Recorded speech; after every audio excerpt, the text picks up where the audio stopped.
Thanks for watching. Don't forget to like, comment, share and subscribe to Famous Scholar को subscribe करके bell icon पे जरूर click करें। जज़ाकल्लाह। अच्छा भाई, बिस्मिल्लाहिर्रहमानिर्रहीम। Monday class first section 13 class है। अच्छा जी, ऐमन, मुबशिर हसन खान, मोहम्मद अयान खान, तस्बीह नास। Second section Monday class, Abdul Haseeb, Abdul Kabir, Abdul Rafe, Abdul Salam, Abdul समी सिद्दीकी, अफ़ान खालिद, अहमद रज़ा, अहनाफ जाहिद, अलीज़ा अकबर, अलीशा, अमान नयानी, अनस अहमद मजहरी, अनस शेख, अनुषा अहमद, अक्सा अली, अरीशा खान, अयान जमील, बिलालुल हक, ईशा खान, फवाद मोहम्मद, हाजरा मोहसिन, हम्माद खान, हमज़ा अली, हमज़ा नसीम, हमज़ा निसार, हसन, हसान, हसान मोहम्मद सईद, हसान ताहिर, हुसैन अली असगर, हुज़ैफ़ा अहमद, हुज़ैफ़ा अली असगर, माज़िन अहमद सिद्दीकी, मलाइका अमीर, महरोज़ खान, मोनिस शहजाद, मोहम्मद अबीर अली, मोहम्मद अहसन, मोहम्मद अनस बिन जावेद, मोहम्मद अनस खान, मोहम्मद अरीब खान, मोहम्मद आतिफ बेग, मोहम्मद अयान खान, मोहम्मद अजहान सिद्दीकी, दानियाल खान, फैसल खान, हसन आतिफ, मोहम्मद हसीब, मोहम्मद हाशिर, हसनैन, हसान भिवांदी, मोहम्मद हुज़ैफ़ा 16670, मोहम्मद हुज़ैफ़ा नदीम खान, मोहम्मद हुज़ैफ़ा शेख, मोहम्मद इफ्तिखार, जासिर इरफान, कैफ शकील, माज रफ़ीक, मुहिब, नजीद खान, नौमान खान, उवैस, राशिद, अच्छा, सामान, तारिक, मोहम्मद उमैर अंसारी, मोहम्मद उज़ैर, मोहम्मद ज़ैन, मोहम्मद ज़रियाब खान, मुनीज़ा कादरी, मुस्कान, मुज़म्मिल हुसैन शाह, नबील अहमद, नताशा सोमरो, नेहा शाहिद, नुदरत अस्का, ओकाशा, उसामा सिद्दीकी, औज़ान राहिल, कायमा ज़ैदी,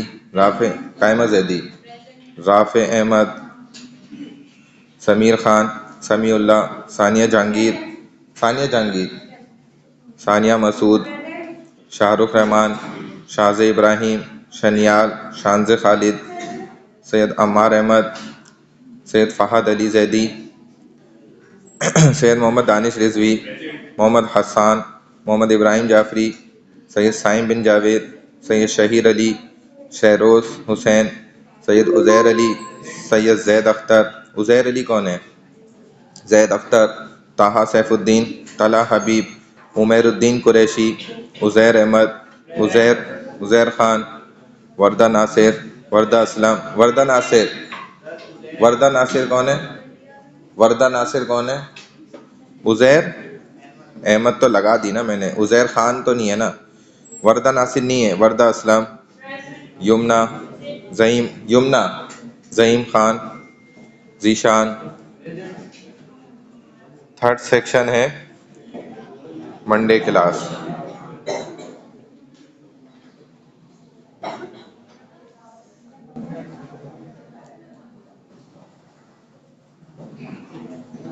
जगह पे बैठ जाएं। अब्दुल राफी सिद्दीकी, अनस अली, फिज़्ज़ा सलाउद्दीन, फुज़ैल रिजवान पराचा, हाफिज़ तला इकबाल, हसान इकबाल, हुज़ैफ़ा अरशद, इस्माइल कहकशा हसन, महाजबीन ताहिर, मिनहाजुद्दीन, मोहम्मद अली सिद्दीकी, मोहम्मद अयान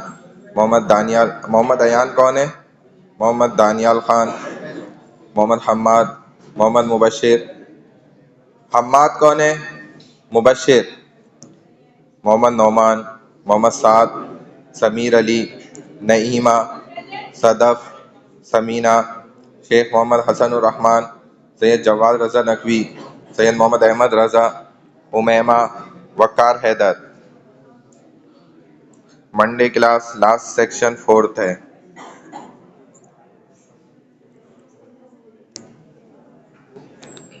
अब्दुल राफ़े फरीदी, अयान मसूद, अहमद मुश्ताक, अली अहमद सिद्दीकी, अलिशबा राजपूत, अलीज़ा, आमना अल्ताफ़, अरसला खलील, फिज़्ज़ा खैरी, हम्माद अखलाक, हंसला उमैर, हसनैन रज़ा, हुज़ैफ़ा ज़फ़र सिद्दीकी, कंवल शहबाज, किरण दिलमीर, माहा जावेद, मानूर अज़ीज़, मोहम्मद अहसन इब्राहिम, मोहम्मद अकमल, मोहम्मद अमान, मोहम्मद फ़ज़ील इकबाल, मोहम्मद हैदर, मोहम्मद खिज़र, मोहम्मद माहद अहमद ख़ान, मोहम्मद नादिर ख़ान, मुनीब हसनैन, मुनीब ख़ान, नूर अली शाहिद, उवैस सलीम, समीउद्दीन, शहीर अशरफ, सिदरा मंसूर, सैयद मोहम्मद फ़ाखिर हातिम, सैयद मोहम्मद मुज़म्मिल, सैयद शहज़ान अली, ज़ैद हैदर ज़ैदी, सैयदा सदफ़ फ़ातिमा, उसामा शहबाज, वानिया हक, वर्दा सलीम, ज़ैनब मंसूर। अच्छा जी, अटेंडेंस ये कंप्लीट हो गई।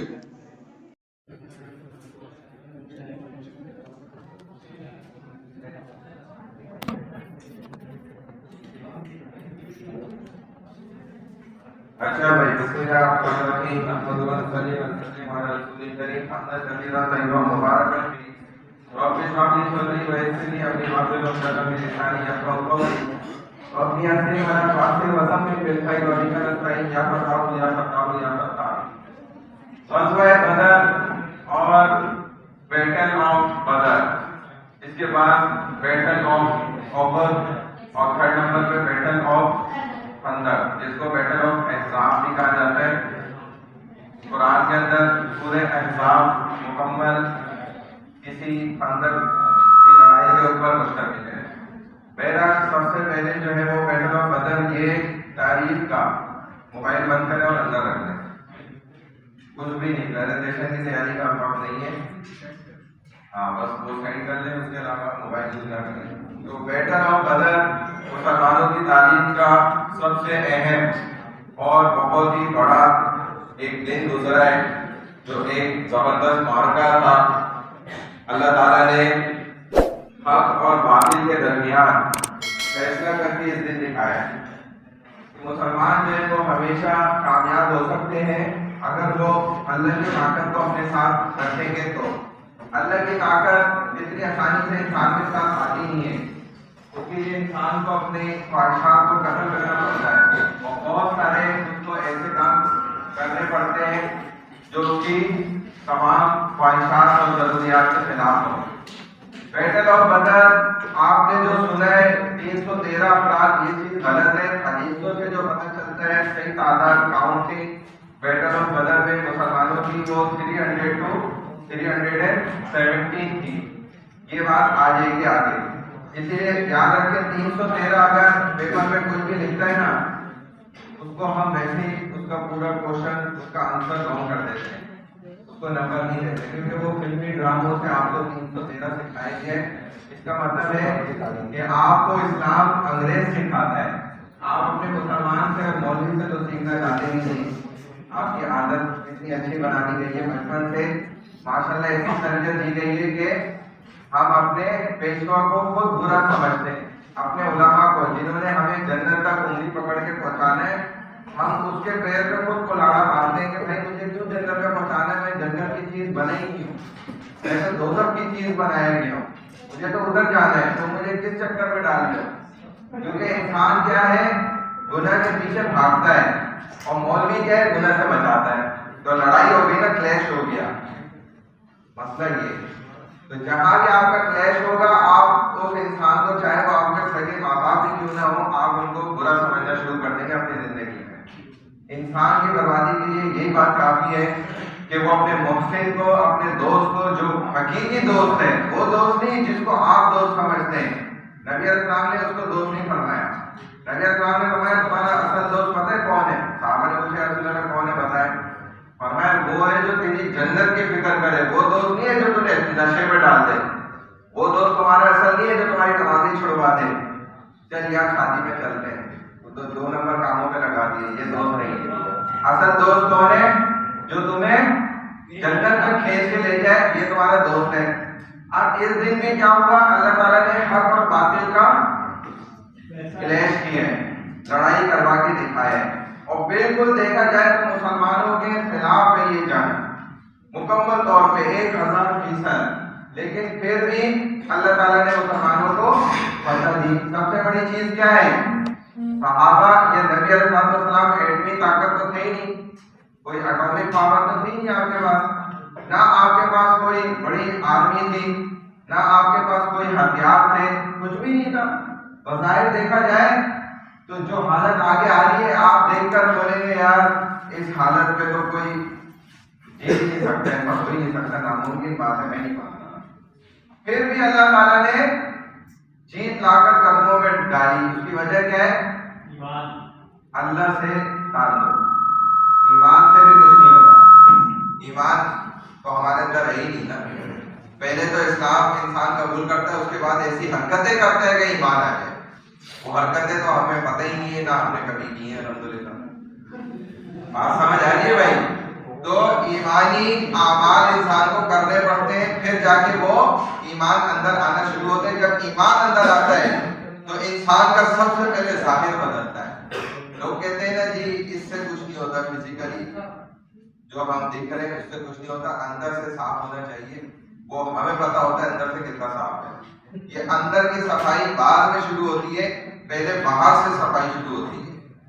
बात समझ आ रही है भाई? जब बाहर से हम अल्लाह उसके रसूल के अहकामात, नबी अलैहिस्सलाम की सुन्नतों के मुताबिक अपने जिस्म को ढालते हैं तो खुद ब खुद ईमान आहिस्ता आहिस्ता आहिस्ता आहिस्ता उस प्रैक्टिस के बाद अंदर उतरता है। सहाबा में उतर चुका था। ग़ज़वे बदर की जो असल रीजन बनी वो दो बातें थी। मैं इन शॉर्ट यहाँ पर आपको वो दोनों वाक़यात बता रहा हूँ। उन दोनों बातों का इशारा इन 2-3 पॉइंट से हो रहा है यहाँ पर। सबसे पहला वाक़या जो हुआ एक मुसलमानों की तरफ से और दूसरा कुफार की तरफ से हुआ। मुसलमानों की जानिब से एक सहाबी वो गलती से जो है कुफार के इलाके में चले गए और वहां पर उनको पकड़ लिया गया, ये समझते हुए कि शायद ये जासूसी कर रहे हैं या कोई और मसला है। और इसी असना में उनको जो है उन्होंने कुफार ने शहीद भी कर दिया। एक ये वाक़या हुआ, नबी अलैहिस्सलाम को पता चला, आप अलैहिस्सलाम ने वाक़ये को मुका दिया, भाई ठीक है जो भी किसास है वो लेन देन करके मामले को खत्म कर दो। मामला इस तरह से ठंडा हो गया। लेकिन फिर कुफार की जानिब से एक काफिर मुसलमानों के इलाके में आ गया और वो जासूसी ही कर रहा था। हकीकत में मुसलमानों ने, सहाबा ने उसको पकड़ लिया और फिर उसने भागने की कोशिश करी। इसी असना में वो इनके हाथों मार गया गलती से। मुसलमान मारने नहीं चाहते थे लेकिन वो खतान क्या हो गया, मर गया। बस ये चीज कुफार की तरफ से बहुत ज्यादा इस बात का जरिया बनी कि अब मुसलमानों को क्या किया जाएगा, बर्दाश्त नहीं किया जाएगा। रसूलुल्लाह सल्लल्लाहु अलैहि वसल्लम को मुल्क बदल किया जाएगा, मदीने से बाहर निकाला जाएगा और ये भी फैसला हुआ कि इनको कत्ल कर दिया जाएगा। ये बात दो वजूहात दोनों तरफ से जरिया बनी। अब तीसरी वजह जो बनी वो ये थी कि अबू सुफियान ये अपना तिजारती काफिला लेकर जो बड़ी तादाद के अंदर एक बड़ा साजो सामान तिजारत का बिजनेस का लेके गुजर रहा था। और आमतौर पे होता ही यही था कि मदीने के अतराफ से, किनारों से तिजारती सामान गुजरता था, वो लेकर वहां से ही जाना पड़ता था उनको। तो नबी अलैहिस्सलाम को पता चला इस बात का।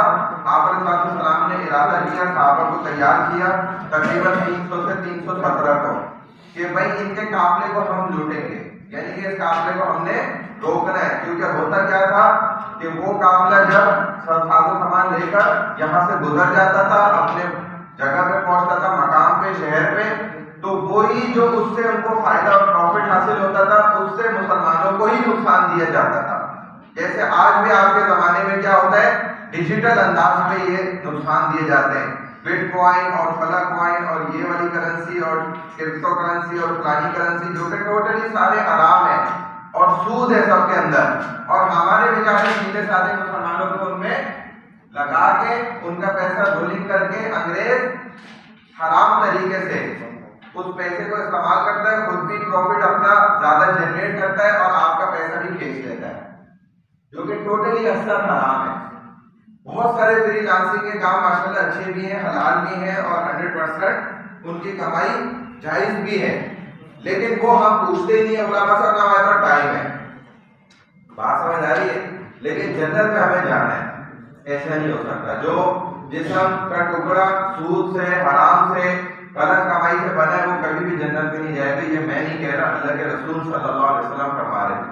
उसके लिए आपको क्या करना पड़ता है? हर चीज को करने से पहले आपको उलमा से मसला पूछना पड़ता है कि जी मैं फलाने जगह पे डिजिटल है, वहां से मैं प्रॉफिट हासिल करना चाहता हूँ, उनका तरीकेकार ये है, क्या इधर मैं अपना पैसा इन्वेस्ट कर सकता हूँ?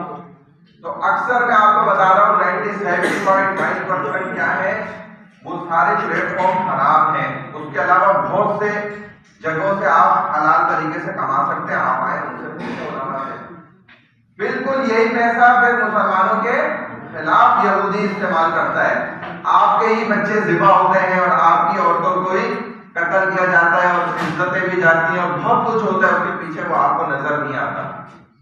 लेकिन आप बेवकूफ बनकर उनके चुंगल के अंदर फंस जाते हैं और आपके ही लोगों को दाना बनाया जाता है। जैसे मछली फंसाने के लिए कांटे में एक कीड़ा लगाया जाता है ना, वो गंदे कीड़े आप ही के अंदर से होते हैं लोग, और वो आकर आपको एडवर्टाइज करते हैं और बात बात पे आपको वो नजर आते हैं कि मैंने इतना लगाया, एक रात में इतने बना लिए, फिर इतने बन गए, 2 दिन में इतने बन गए, सारे सब धोखा दे रहे हैं। ये इनके अपने लोग होते हैं। आप जैसे और मेरे जैसे सीधे साधे लोगों को फंसाने का यही तरीका होता है। इस तरह से कोई भी पैसा नहीं बनता, भूल जाए इस तरह से पैसा बनाना। अगर बनता भी है तो वो हराम होता है, सूद होता है ज्यादातर, और वो आपको बर्बाद कर देगा। आपको कभी भी सुकून नहीं मिलेगा उस पैसे से। वो आपको चाहे कितने अरब भी मिल जाए, आपकी जिंदगी बेसुकूनी वाली हो जाएगी। भूल जाए आप इन चीजों को। आप अपने दिल से पैसे की ये गंदगी को निकालें। पैसे से जिंदगी में कुछ भी नहीं होता। ये हमें धोखा लगा हुआ है इस बात का। ये हर दूसरे इंसान को धोखा है। अगर पैसे से होना होता तो रसूलुल्लाह सल्लल्लाहु अलैहि वसल्लम सबसे पहले सबसे ज्यादा पैसा जमा फरमाते हैं। क्या करते आप? सबसे ज्यादा पैसा आप जमा करते हैं। और आपको तो जमा भी करने की क्या जरूरत थी? अल्लाह ताला तो आपको देने को तैयार थे। आप ए हमारे हबीब हुक्म करें, हाँ करें बस आप। और फिर देखें ये ओहद पहाड़, ये सौर का पहाड़, जो दुनिया के बड़े बड़े पहाड़ हैं अरब के अंदर मौजूद हैं, ये सारे सोने चांदी के बन के आपके साथ चलेंगे। ऐसा कोई लैंड लॉर्ड आपने देखा दुनिया में जिसके साथ सोने के पहाड़ चल रहे हो? खुद वो नबी को अल्लाह इतना पैसा देना चाहते थे, उन्होंने इनकार कर दिया क्योंकि वो जानते थे कि इसकी कोई औकात नहीं। वो इतनी सी बात, इतना सा पॉइंट हमें सारी जिंदगी समझ नहीं आ रहा। हमसे बड़ा बेवकूफ फिर कौन है? हम उसी पैसे की दौड़ में। दुनिया जो है, लफ्ज़ दुनिया, वर्ड दुनिया जो उर्दू में, इसका माना मुझे कोई बता सकता है? यहाँ भाई मोबाइल अंदर रखो, बंद करो, किसी का मोबाइल नहीं नजर आए, सब बंद करके अंदर रखते हैं। दुनिया वर्ड जो है, इसके मीनिंग क्या है? पानी मीनिंग नहीं है। वर्ड दुनिया, उर्दू का लफ्ज दुनिया, इसके माना क्या है? नहीं, क्या कहने आपने क्या कहा?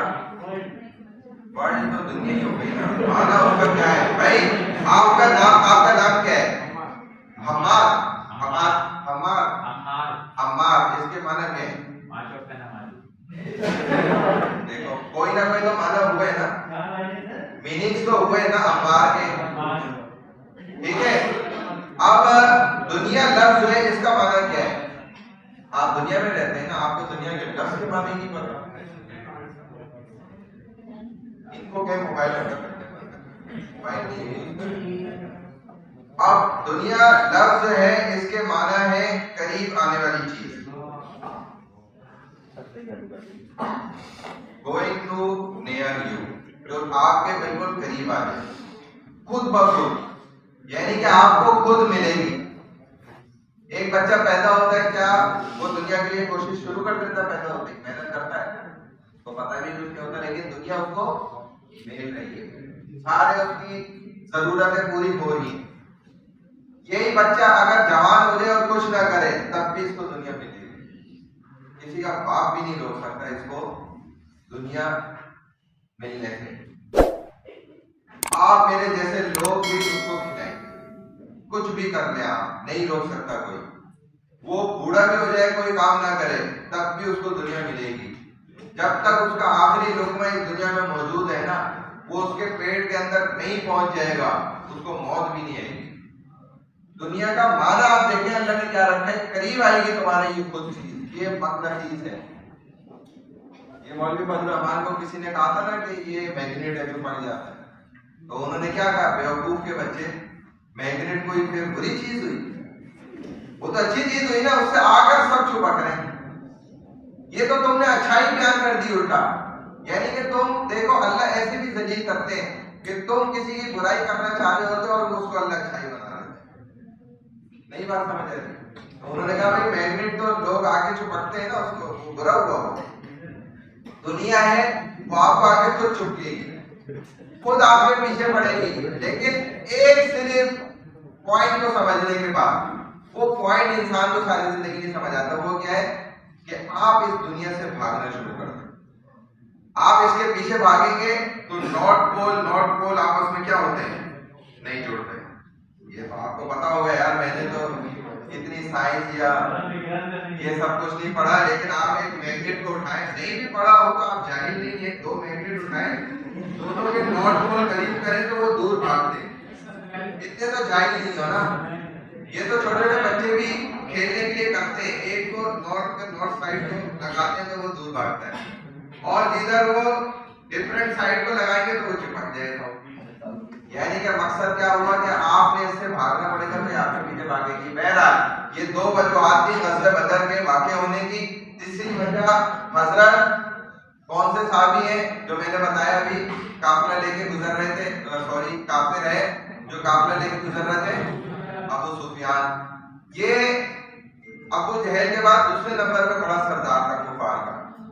तो ये काफिला लेके गुजर रहे थे, नबी अलैहिस्सलाम उस काफिले को लूटना चाहते थे। आप अलैहिस्सलाम सहाबा को लेकर निकले और अबू सुफियान को पहले से इस बात का अपने एक जासूस के जरिए पता चल गया।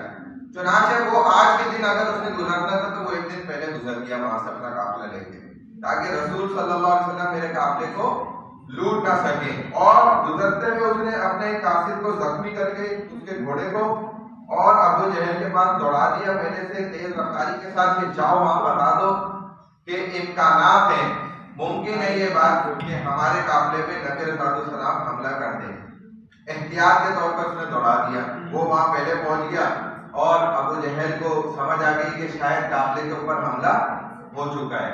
अबू सुफियान अबू जहल ने वहां से पूरी तैयारी कर ली, तकरीबन 1200 सोल्जर उसने तैयार किए कि नबी अलैहिस्सलाम पर हमला करते हैं, और वो लेकर वहां से रवाना हो गया।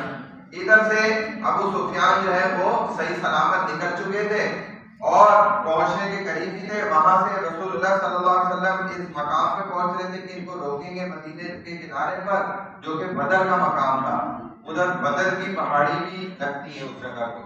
बस इस दौरान जो है वो रसूलुल्लाह सल्लल्लाहु अलैहि वसल्लम को फिर अपने कासिदों के जरिए पता चला, जासूसों के जरिए, कि भाई अबू सुफियान तो काफिला लेके निकल चुका है और वहां से अबू जो है पूरी तैयारी के साथ जंग करने के लिए आ रहा है। तो अब क्या किया जाए? नबी अलैहिस्सलाम ने बदर के मकाम के सहाबा से मशवरा किया, मीटिंग करी कि भाई अब बताओ क्या करें। सहाबा ने बोला या रसूल अल्लाह, आप हमें कहेंगे कि आग के अंदर छलांग मारो, हम तो तैयार हैं। हम थोड़ी ये पूछेंगे कि आग के अंदर छलांग मारेंगे तो हम मर जाएंगे, बस आपका ऑर्डर है तो हम मारेंगे। आप हमें कहते हैं कि वापस चलो, तो आपका ऑर्डर है, हम मारेंगे, सुनेंगे।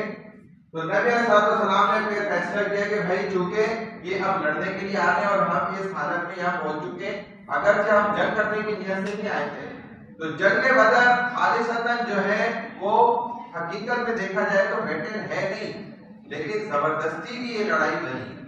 नबी अलैहिस्सलाम ने फिर फैसला किया ठीक है, हम किसी मकाम पर ठहरेंगे, अबू जहल का इंतजार करेंगे और यहाँ लड़ाई होगी, हम इनसे जंग करेंगे। लेकिन नबी अलैहिस्सलाम जो हालात देख रहे थे मुसलमानों के, वो क्या थे, वो बहुत खतरनाक थे कि आप अलैहिस्सलाम इस बात से थोड़ा सा परेशान थे कि ये तादाद में कम है और ये सारे ही सहाबा मुसलमान में लेकर आ गया। अगर आज ये मारे गए, सब शहीद हो गए, तो फिर इस्लाम का नाम भी नहीं बचेगा। तो नबी अलैहिस्सलाम ने उस सारी रात जो है अल्लाह ताला से रो रो कर दुआएं की कि अल्लाह अगर ये मुसलमान मर गए तो इसके बाद फिर कोई नहीं बचने वाला। ये तो अबू सुफियान का काफिला जिस तरह से निकल गया, जो तादाद है 300 से 317 की है मुसलमानों की ग़ज़वा बदर के अंदर, और कुफार जो है वो 1300 लड़ाका है, 100 घोड़े उनके पास है। इधर से 82 या 86 मुहाजिरीन है, 61 औस कबीले के हैं और 170 खिज़रज कबीले के हैं सहाबा, ठीक है। और इनके पास सिर्फ 2 घोड़े हैं और इनके पास ऊंट कितने हैं टोटल? मुसलमानों के पास 70 है।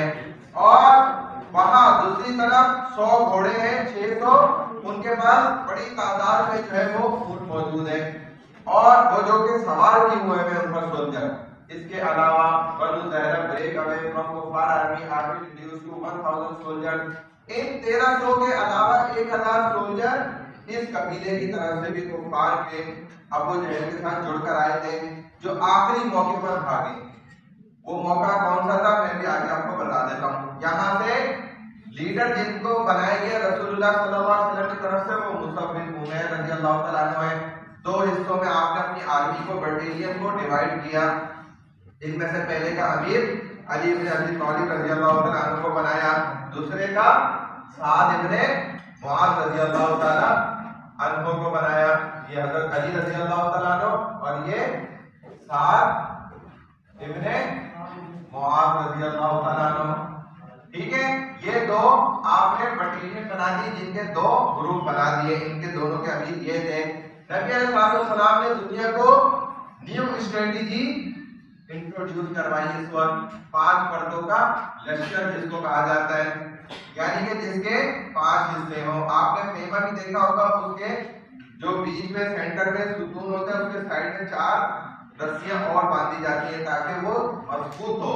ये दुनिया ने पहली मर्तबा तरीकेकार देखा जो रसूलुल्लाह सल्लल्लाहु अलैहि वसल्लम ने दिखाया। अपना पूरा काफिला इस तरह से बना के आपने लड़ाई की।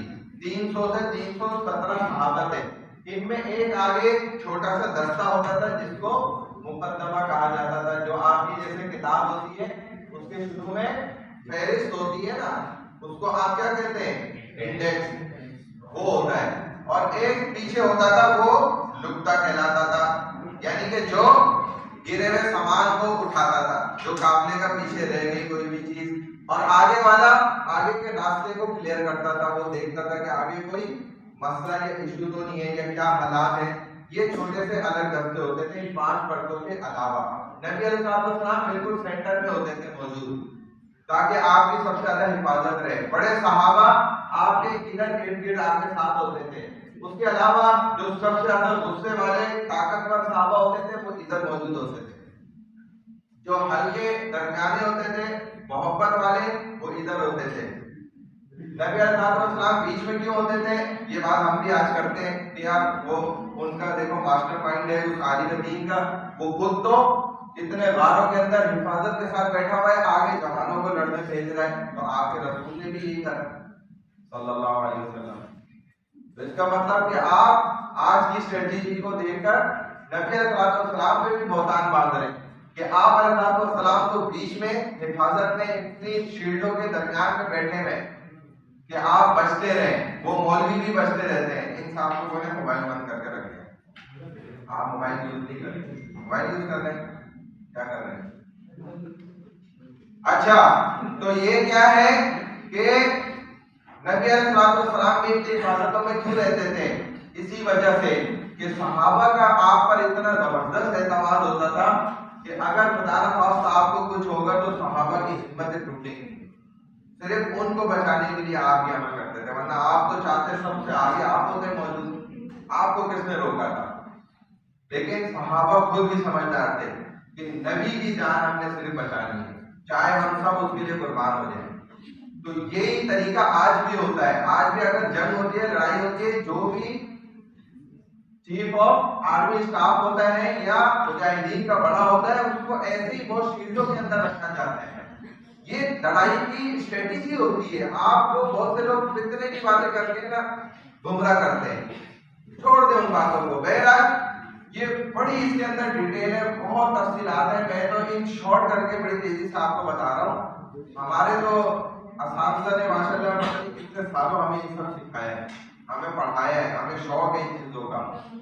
आप लोगों को तो इन चीज़ों का पता ही नहीं चलता है। चलो जो भी है, तो इस तरीके से नबी सलाम 5 लीडर और बैटल लड़ा करते थे। इस तरह आपकी लड़ाई होती थी और ये जबरदस्त अंदाज था। इसकी वजह से आपको भी पता होती थी और फिर अल्लाह की मदद भी साथ होती थी। तो ये सारी डिटेल हो गई।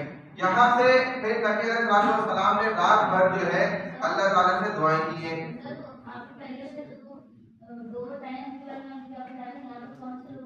ये जो ऊपर वाला है ये यहाँ पर जो सबसे गुस्से वाले और ताकतवर सहाबा होते थे ना, जो आपने पढ़ी है हदीस ना कि ला तग़ज़ब, गुस्सा मत करो। वहाँ मैंने आपको एक बात बताई थी कि भाई ये गुस्सा वो वाला करना हराम है जो गलत जगह पर हो। यहाँ पर करना बिल्कुल जायज है, हलाल है और अजर और सवाब है। तो जो ज्यादा गुस्से वाले सहाबा होते थे ना, उनको याद रखा जाता था। उसी वजह से कि आज उनके जो दवाई में गुस्से थे ना, वो आज इस्तेमाल होंगे। ये है ज्यादा गुस्से वाला होने का, उसको ज्यादा अजर सवाब मिलने का जरिया कि जिहाद में इंसान जो है उसको इस्तेमाल करे।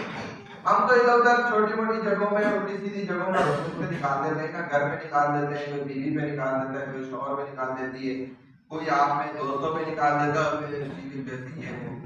सब हमारे यहाँ होता है क्योंकि हम हो गए 2 नंबर मुसलमान। बड़ी माजरत के साथ जो 1 नंबर मुसलमान है वो सही मर्द का बच्चा होता है, वो इधर गुस्सा निकालता है। अब आओ सामने देखते हैं, तुम्हें बताते हैं हम क्या चीज है। तो मुसलमान की सबसे अच्छी आदत यही है कि वो क्या करता है, कहते हैं भाई मैं मरूंगा तो शहीद होकर मरूंगा। बात समझ आ रही है? बिस्तर पे ही मरूंगा। एक जमाना था बिस्तर पे मर्द का मरना ये बहुत ज्यादा जो है बेहयाई की अलामत होती थी, और औरत का घर से बाहर मर जाना बेहयाई की निशानी होती है। औरत घर के अंदर मरती है और मर्द मैदान में मरता है। ये मुसलमान की शान है और किसी की शान नहीं है। बहरहाल ये वजूहात होती थी। रात जो गुजरी, नबी सल्लल्लाहु ने सारी दुआएं करी, अल्लाह ताला ने आप सल्लल्लाहु को दिखा दिया कि देखो उतबा बिन शैबा जो काफिरों का सरदार है उधर मरा हुआ होगा, जो अबू जहल है वो वहां मरा पड़ा होगा, उस चट्टान के पास वो फलाना उधर मरा पड़ा होगा। सुबह का मंजर अल्लाह ने खुद दिखाया। फिर दौरान जंग भी अल्लाह ताला ने नबी सल्लल्लाहु की बड़ी मदद फरमाई। ये जो इब्लीस था ये अबू जहल का हाथ छोड़कर भागा, लड़ाई शुरू होने के करीब ही। इस मौके पर इसके बाद वो बात आ रही है, वहां से मैं कंटिन्यू करता हूँ। अल्लाह ताला ने उससे पहले एक मदद ये भी फरमाई कि रात भर जो जमीन मुसलमानों के पास थी ना वो गीली थी और उस पर ना बहुत ज्यादा देखा जाए तो फिसलन मौजूद थी।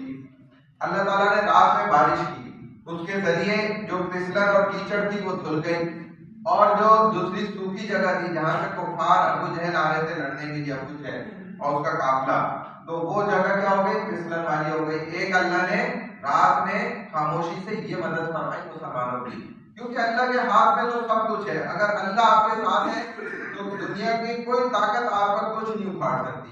अगर अल्लाह आपके साथ नहीं है तो फिर आप हिंदुस्तान से भी डरते रहेंगे। एक हिंदू भी आपको आगे डराएगा, एक यहूदी भी आपकी ऐसी की तैसी कर देगा, एक फलाना 2 नंबर टके का आदमी जो आपके नाम की रोटी खाता है इस दुनिया में, वो भी आपको जलील कर देगा, आके दिखा देगा। वरना अगर अल्लाह की ताकत आपके साथ है तो आपको कोई कुछ नहीं कर सकता।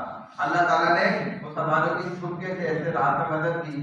फिर मुकाबले पे आते गए, आगे बढ़ते गए। इस तरह जब सुबह हुई, ये देखो वो सारा रेंज मैंने बता दिया आपको, सारा समझा दिया। फिर 3-3 के मुकाबले पर आए।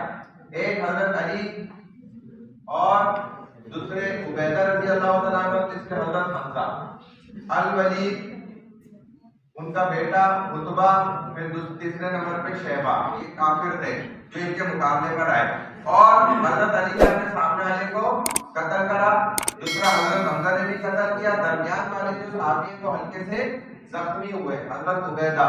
तो यहाँ से हजरत अली ने बढ़कर और उधर से हजरत हमजा रज़ी अल्लाह तआला अन्हु, इन दोनों ने बढ़कर जो है इसको भी ठंडा कर दिया। इसके बाद फिर ये फौजें आमने सामने हुई। अब ये वो मौका था जिस वक्त इब्लीस जो है वो अपना हाथ छुड़ाकर अबू जहल से भागने लगा। तो अबू जहल ने उससे पूछा कि तू क्यों भाग रहा है, तो उसने कहा कि जो मुझे नजर आ रहा है वो तुम्हें नजर नहीं आ रहा। अल्लाह की तरफ से फरिश्ते जिब्राइल अलैहिस्सलाम की कमांड में आसमान से उतरते नजर आए। सहाबा कहते हैं कि हम तलवार चला निकाली होती थी, चलाने लगते थे, सामने से काफिर दो टुकड़े हो चुका होता था। ये उन्होंने हालात अपने सामने देखी, ये अल्लाह की मदद की। फिर अल्लाह ने एक नींद इन पर डाल दी, क्योंकि लड़ते लड़ते इंसान थक जाता है। वो ऐसे लड़ते लड़ते ही सो गए और सोते ही 2 लम्हे के अंदर आंख खुली और बिल्कुल फ्रेश हो गए, जैसे सारी रात आप सोकर उठते हैं अच्छी नींद और सुबह बिल्कुल तरोताजा होते हैं। अल्लाह ताला के लिए मुश्किल नहीं है, वो तो 1 लम्हे में आपको ऐसी नींद दे दे। गधे को देता है अल्लाह। हदीस में क्या आता है, नबी अलैहिस्सलाम फरमाते हैं, आपने कभी गधे को सोते हुए देखा है? किसी ने देखा है तो आप खड़ा करें। उसने देखा है? नहीं देखा? देखा है तो बताएं भाई, क्योंकि हम आपको बता रहे हैं एक बिल्कुल प्रैक्टिकली चीज में आपको साबित कर रहा हूँ, हदीस में आया है। तो किसी ने भी नहीं देखा होगा, मुश्किल है। लेकिन दूसरी चीज मैं आपको बताता हूँ, वो आपने जरूर देखी होगी कि गधा क्या करता है, मट्टी के ऊपर लोट पोट होता है, एकदम उल्टा हो जाता है। बात समझ आ रही है? उससे क्या होता है, नबी अलैहिस्सलाम फरमाने के गधे की नींद और उसकी जो थकान है ना, अल्लाह 1 सेकंड में इस तरह दूर करता है कि ये अपनी कमर की रीढ़ की हड्डी जो है, इसको जैसी जमीन से टकराता है ना, तो अर्थ इसके अंदर अल्लाह ने रखा है, उसको पता है, समझ है। तो 1 लम्हे में वो उल्टा होकर जब जैसी टकरा गई ना, तो उसकी सारी थकान दूर। आप उसको पूरा दिन इस्तेमाल करें गधे की तरह और उसकी नींद, उसकी थकावट 1 लम्हे में 1 सेकंड में इस तरह दूर हो जाती है। ये हदीस में नबी अलैहिस्सलाम ने फरमाया, बताया है। तो यही मुसलमानों के साथ, मेरे साथ अपना दोस्त का नमाज में खड़ा हुआ था, वो अल्लाह का वली है, वो माशाअल्लाह नेक जबरदस्त बंदा है, ऐसे खड़े खड़े वो सो गया।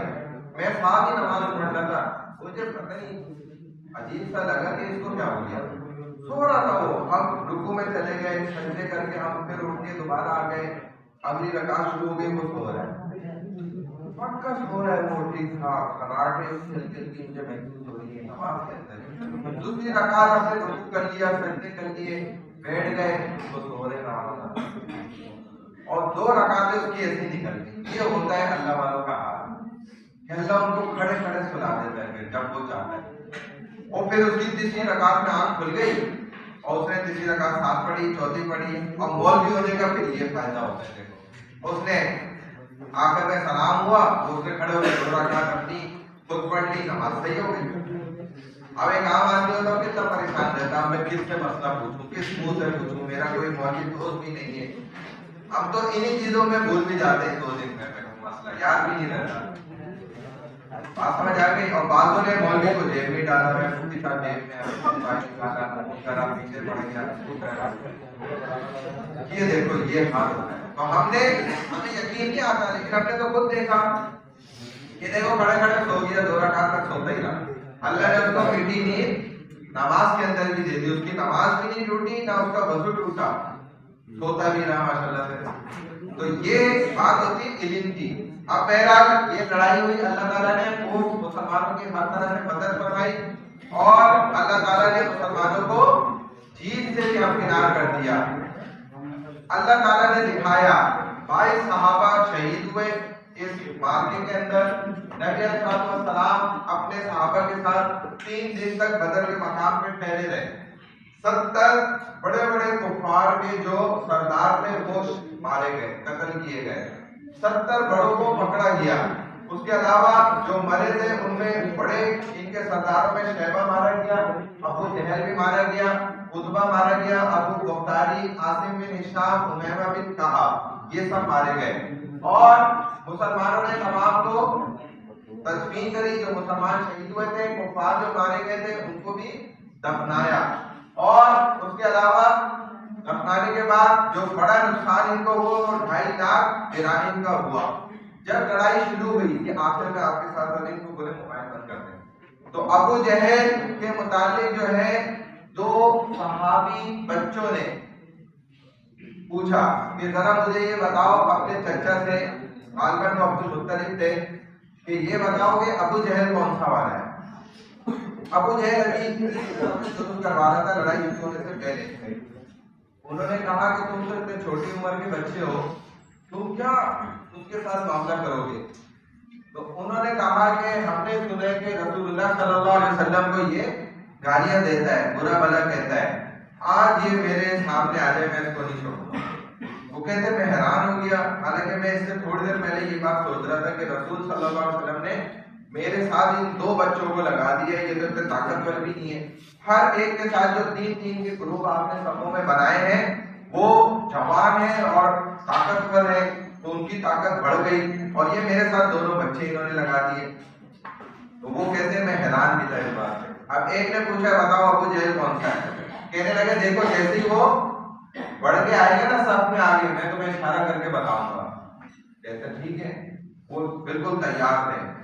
हालांकि कम उम्र बच्चे थे वो, जब रसूलुल्लाह सल्लल्लाहु अलैहि वसल्लम ने इनको इस काफले को लूटने के लिए निकल रहे थे, तो ये दोनों भी पीछे पड़े हुए थे, या रसूलुल्लाह हम भी साथ जाएंगे। नबी अलैहिस्सलाम ने मना फरमाया आप छोड़िए, कहा नहीं हम भी साथ जाएंगे, पीछे पड़ गए जैसे बच्चे पीछे पड़ जाते हैं। और देखा तो तलवार ऊंची थी, इनके कद से इनका कद छोटा, दोनों का कद।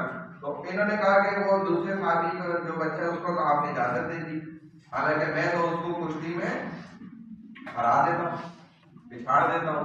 नबी अलैहिस्सलाम ने बोला अच्छा ये बात है, तो जरा कराओ, कुश्ती कराई दोनों की। तो उन्होंने इसके कान पे बोला, लड़ते में ना हो जाते हैं कुश्ती में, तो कान पे बोले यार खुदा के लिए तुम मुझसे हार गए। तो उसने भी कहा ठीक है, एकदम इसने गाँव मारा, उलट के पड़ता हो तो गिर गया, उसने हार नहीं था, उसने कान में बोल दी थी ना बात। वो समझ गया था इसको भी मेरे साथ जाना है, जिहाद में जिधर भी हम काफिले लूटेंगे। बहरहाल नबी अलैहिस्सलाम ने इनको भी सेलेक्ट कर लिया, चलो भाई ले चलो। और ये वो दोनों बच्चे हैं। अब ये क्या कर रहे हैं कि उन्होंने बताया चचा ने कि भाई ये देखो ये जो बंदा निकला ने ये मुझे इशारा कर दिया। कहते अभी मैं इसको ये बता ही रहा था, उधर से दूसरे ने मेरे कान में कहा कि अबू जहल कौन सा है मुझे बताएं मेरे चचा। तो उन्होंने कहते मैं इधर मुतवज्जे हुआ, इसको बताने लगा इसी दौरान कि भाई वो देखो वो निकला अबू जहल। कहते दूसरी की पहले की तरफ नजर डाली तो वो ऐसा भागा वहां से सफों से निकल के, जैसे कोई बात या चीज जो है ना किसी खरगोश के ऊपर दुपट्टा मारती है। कहते हैं इतनी तेजी से निकला है वो, और जाके उसने अबू जहल के पेट के अंदर तलवार ठोक दी। सब हैरान, अभी तो लड़ाई शुरू हो रही है, मतलब अभी स्टार्ट ही नहीं है। अभी तीन सहाबा ने तीन काफिरों को सिर्फ ठंडा किया है और सफे अबू जहल अपनी सीधी करवा रहा है। उसकी असना में वो जैसी आगे आया तो इन सहाबी ने ले जाके जो बच्चे हैं और तलवार ठोक दी। उतने में दूसरा भी दौड़ा था, उसने भी आते एक तलवार यहाँ से ठोक दी। तो ये जगह पूरी आधे से ज्यादा कहते हैं तकरीबन 95% कट गई। और सब हैरान देख रहे कि ये क्या कर दिया इन्होंने, अभी तो लड़ाई शुरू भी नहीं हुई है तकरीबन। अबू जहल को इधर ही ठंडा कर दिया दोनों ने। और कहते हैं दोनों सीने पे चढ़ गए, अबू जहल नीचे गिरा, उसके सीने पे चढ़े। तो वो उसको क्या कह रहे हैं कि तुम बच्चे मुझे मारोगे, कल के बच्चे हो तुम लोग, गुलाम की औलाद हो, तुम लोग मुझे मारोगे। तो देखो तुम मुझे नहीं मारो, जो है ना ऐसा करो मेरी तलवार निकालो। इतने में कहते हैं वो चचा उनके आगे बढ़े, उन्हें देखा भाई तो बड़ा काम कर दिया इन्होंने, मैं तो हैरान हो रहा था। और वो चढ़े, इसकी इधर पैर रखा, इसको भी उन्होंने कहा कि तू गुलाम का बच्चा है, तू अपनी तलवार से मेरी गर्दन ही काटी हो। हालांकि कहते हैं कि उस वक्त इसकी सिर्फ 3 रगें ना इसके ऊपर तक जुड़ी हुई थी, बाकी पूरा गला कट चुका। 3 रगें सिर्फ जुड़ी हुई थी। आपको पता होगा टोटल 5 नालियां होती हैं, जिनमें से 3 भी बाकी रहे तो इंसान को बोझ बाकी रहता है। तो ऐसी तकलीफ में भी वो ये बातें कर रहा था। अबू जहल इतना खतरनाक काफिर सरदार था, ये रसूलुल्लाह सल्लल्लाहु अलैहि वसल्लम का दुनिया का सबसे बड़ा दुश्मन था ये। और आप ने इसके बारे में कहा था कि अबू जहल से बड़ा काफिर मुनाफिक फिरौन किसी के नबी के भी दौर में नहीं आया। मूसा का फिरौन से भी खतरनाक फिरौन ये था। और बाकी ये बात इसने साबित हो गई कि उस फिरौन की नाक में तो एक कतरा पानी का लिया था, सारी फिरौनियत उससे इधर से निकल आई थी बात, और वो कलमा पड़ जाता उस वक्त। और ये अबू जहल को देखेंगे इस वक्त भी अपनी जो है ना तकब्बुर से भरी बातें कर रहा है, और कहने लगा कि तू गुलाम अपनी तलवार से नहीं काटी हो, मेरे म्यान से तलवार निकाल और देख सरदार की गर्दन है नीचे से काटी हो। तब भी इशारा करके बता रहे हाथों से कि यहाँ नीचे से काटी हो, पता चले कि किसी सरदार की गर्दन कटी है। तो वो कहते हैं मैंने उसी की तलवार निकाली और उसके कहने के मुताबिक नीचे से उसकी गर्दन काटी, फिर मैं उसकी गर्दन को खींचने लगा। वो फार तो इधर ही समझ गए थे, तो काम इन्होंने पूरा कर दिया हमारा। वो तो दिलों में दहशत आ गई ना उसी वक्त, फिर कहाँ जीत सकते थे, फिर लड़ाई शुरू हुई उसके बाद। तो कहते हैं मैं इसकी गर्दन खींच रहा था, अकेले मुझसे खींची भी नहीं, 2 सहाबी को मैंने और बुलवाया, तो उन्होंने भी चीथड़ों से उसके गर्दन को बांधा, अच्छी तरह रस्सियां बांधी, फिर हम 3 अवतार खींच कर लेकर गए और रसूलुल्लाह सल्लल्लाहु अलैहि वसल्लम के कदमों में ले जाके फेंक दी। तो नबी अलैहिस्सलाम ने बहुत खुशी का इजहार फरमाया। बेटा ये इस्लाम है, ये इस्लाम कोई मजाक नहीं है। हम समझते हैं ना ये बस धूप से चलेगा, ये धूप से नहीं, ये खून से चला है। और अब आपसे खून तो मांगा नहीं जा रहा, तो आपसे सिर्फ कहते हैं पसीना दे दो, आप कहते हैं वो भी हम नहीं दे सकते, कुछ भी नहीं दे सकते इस्लाम में। तो इस्लाम फिर आपको क्यों कुछ देगा? अगर जन्नत में जाने तो आपको बहुत कुछ देना पड़ेगा, अभी तो आपने कुछ नहीं दिया इस्लाम को। बहरहाल ये ग़ज़वा बदर का रिजल्ट है। अल्लाह ताला ने कुरान में इसको बयान करना है, यौमुल फुरक़ान व यौमुल तक़ल जमाल, यानी कि वो दिन जिस दिन जो है दो बड़ी ताकतें आपस में जुड़ गई और हक और बातिल जो है ये अलग-अलग हो गया, यानी कि नेक लोग आज के दिन अलग हो गए और बुरे लोग अलग हो गए। ये अल्लाह का फैसला है, ये होगा। दुनिया में अल्लाह ने बदर के मकाम पे, यौमुल बदर, बदर की लड़ाई में, बदर वाले दिन ये करके दिखाया कि अगर तुम अल्लाह को साथ रखोगे, अल्लाह तुम्हें हर जगह कामयाब कर देगा। तुम्हें फिर कोई आंखें नहीं दिखा सकता, आंखें निकाल के बाहर रख देगा, क्योंकि आप फिर अल्लाह के सफीर हैं। अगर आप अल्लाह के नहीं बने तो आप दुनिया में किसी के भी नहीं बन सकते, आप फिर बर्बाद हो जाएंगे। अगर अल्लाह की मोहब्बत यहाँ नहीं आई, इस दिल में किसी इंसान की मोहब्बत भी अल्लाह को बर्दाश्त, वो वाली मोहब्बत नहीं जो अल्लाह की आनी चाहिए, क्योंकि गैरों की मोहब्बत आ जाती है तो अल्लाह की मोहब्बत नहीं आती। असल मोहब्बत तो किसकी की हो? अल्लाह की हो, फिर उस अल्लाह के लिए उसके बाद हमारे दिलों में क्या है कि गैरुल्लाह की मोहब्बत ऐसी आ जाती है, खुसूसन सिर्फ पैसे को ले ले, पैसे की ऐसी मोहब्बत आ जाती है, थोड़ा सा नुकसान हुआ तो हार्ट अटैक आ जाता है। अरे भाई ये क्या हो गया, मुसलमान को हार्ट अटैक आ जाए, कितनी यानी कि बुरी सी बात है कि आज का मुसलमान इतना कमजोर हो गया। एक औरत की मोहब्बत आ गई, कुछ हो गया, नहीं हुआ, दूसरे के शादी में निकाह में चली गई, वो आप बेड़ा जिंदगी बर्बाद। अरे भाई पूरी दुनिया में क्या यही रहते सब मर गए क्या? मकसद एक ये मोहब्बत इतनी खतरनाक और गलत चीज है, अगर आप इसको गलत वे में ले जाएं और सही जगह ले जाएं, अल्लाह वास्ते अगर है, अल्लाह की मोहब्बत है दिल में, तो आपसे बड़ा कामयाब इंसान कोई नहीं, वरना आपसे बड़ा फिर जो है ना नाकाम इंसान कोई नहीं। तो ये अल्लाह ताला की जो असल मदद है वो सिर्फ उन लोगों के साथ है जो अल्लाह से दोस्ती कर लेते हैं, अल्लाह को अपना दोस्त बना लेते हैं। अब ये बताएं जो पहला ग्रुप है जिसने हमें प्रेजेंटेशन भेज दी है, वो इधर आ जाए, उनकी प्रेजेंटेशन स्टार्ट करते हैं। भाई इस तरह बात करनी है, सबको मुतवज्जे रखकर, ये प्रेजेंट करने वाले की जिम्मेदारी होती है। किस नाम पे भेजा है फर्स्ट ग्रुप वालों ने? फर्स्ट ग्रुप वाले जल्दी आ जाए, वक्त कम है, तेजी के साथ स्मार्ट वर्क करते हैं, कम से कम 8-10 ग्रुप की आज हो जानी चाहिए, जल्दी आ जाए जल्दी। फर्स्ट ग्रुप वाले कौन है? देखो 10 से ज्यादा करके दिखाते हैं। फर्स्ट ग्रुप किसका है? जल्दी आए जल्दी। फर्स्ट ग्रुप वाले खड़े हो जाओ भाई, जल्दी से आ जाओ। किस नाम से भेजी थी? भेजी थी अभी तक, देखें कहाँ पर है, बस जल्दी स्टार्ट करें, शुरू करें fast.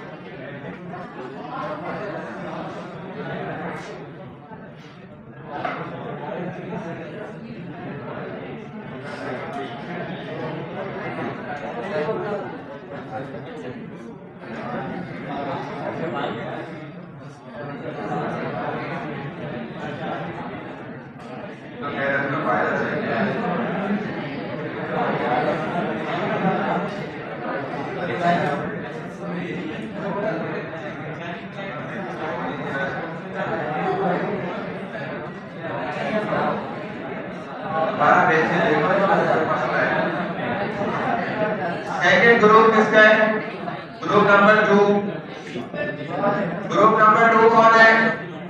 Group number 2, group number 2 नहीं है, मैं एक दफा स्किप हो जाएगा, दोबारा नहीं बुलाऊंगा उस ग्रुप को। ग्रुप नंबर 2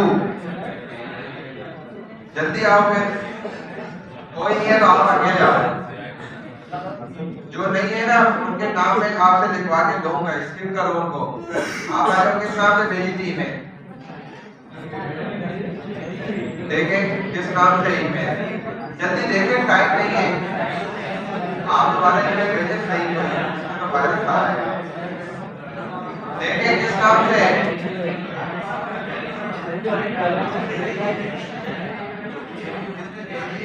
बताया नहीं है।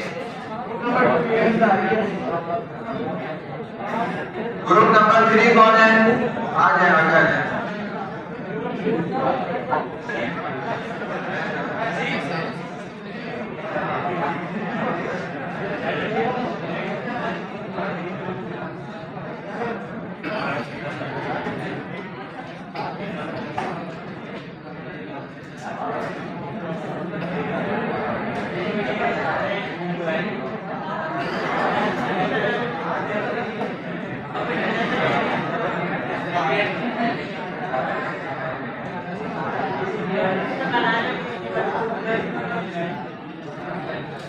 भाई क्लास से बाहर क्यों जा रहे हैं? क्लास से बाहर नहीं जाए कोई।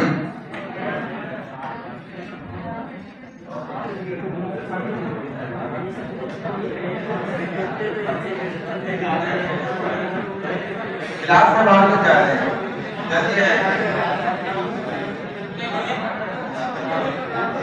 चले मोबाइल से स्टार्ट कर ले, मोबाइल में है ना। आगे जल्दी आगे ग्रुप पर स्टार्ट करें, बिल्कुल खामोश हो जाए स्टूडेंट, जल्दी आगे बाइक पे। ग्रुप नंबर 1 आगे जल्दी से।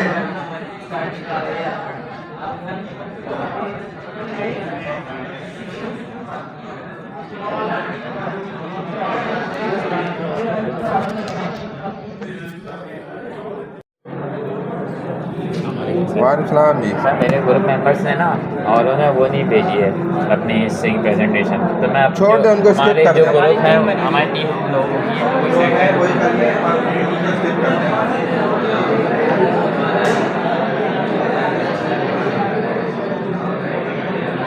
स्टार्ट करें जल्दी भाई, खामोश हो जाए स्टूडेंट और मोबाइल अंदर रख के बंद कर दें।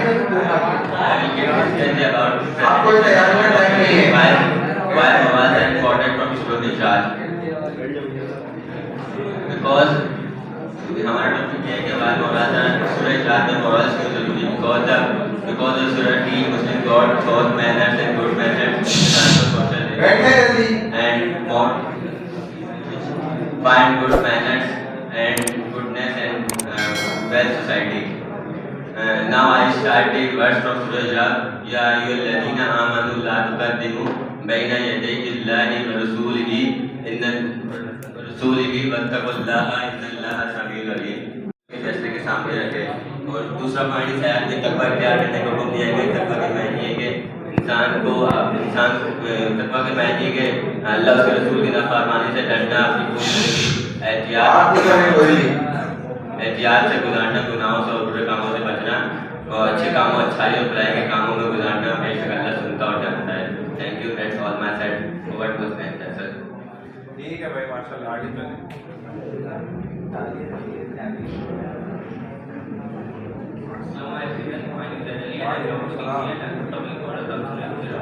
First of all, I am starting with the masturbating from Surah Al-Hujurat. Inna Allaha ya'lamu ghaiba as-samawati wal ard. Allahu basirun bima ta'malun. No doubt Allah knows the unseen of the heaven and of the earth, and He is seeing our work. In these ayat are quoted by Surah Al-Hujurat, and in these Allah, Almighty Allah not only of the fact that He knows the unseen of the heaven and the terrors of the earth,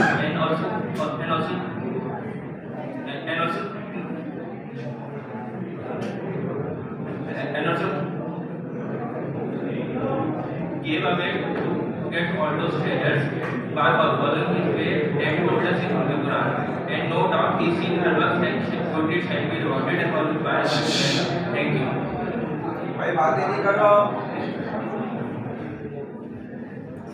जो बातें कर रहे हैं इसको मैं class में बात निकालूंगा, प्रेजेंटेशन के नंबर भी रह जाएंगे उसके, मैं जिम्मेदार नहीं हूँ।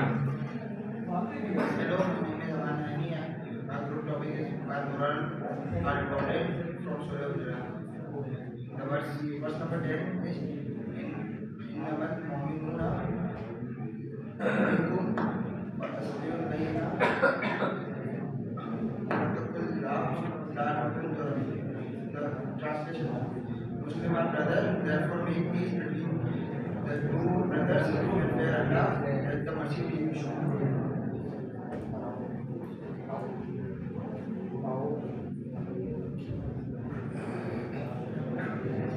This is Asnain Faisal. I'm the student of PTA. Today I will give presentation on topic about morals of Surah. बातें नहीं। Basically, Surah is the 49th surah of the Holy Quran. Basically, Surah is the 49th surah of the Holy Quran. Surah deals with the moral values prevailing in Islamic society. Muslim believe there are so morals of Surah from Quran that can be applied by Muslims to their daily life. If you are wondering what kind of moral values of Surah from the Quran, I will give 5 summary of its list on the list now. Number 1, towards effect. Number 2, stay away from prejudices. Number 3, avoid bullying others. Number 4, reconciliation way. Number 5, बातें नहीं करे, मैं बाहर निकाल दूंगा पकड़ के फिर। जो बात कर रहा है। verses from Surah Al-Hujurat.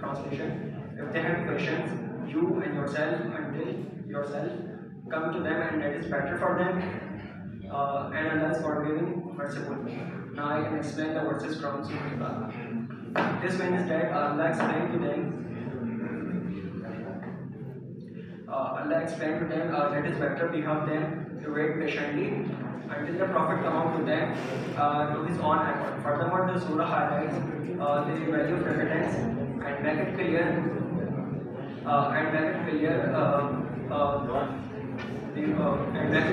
for David and pray to bestow his mercy on them. That's all from my side. Thank you, Muhammad Ali.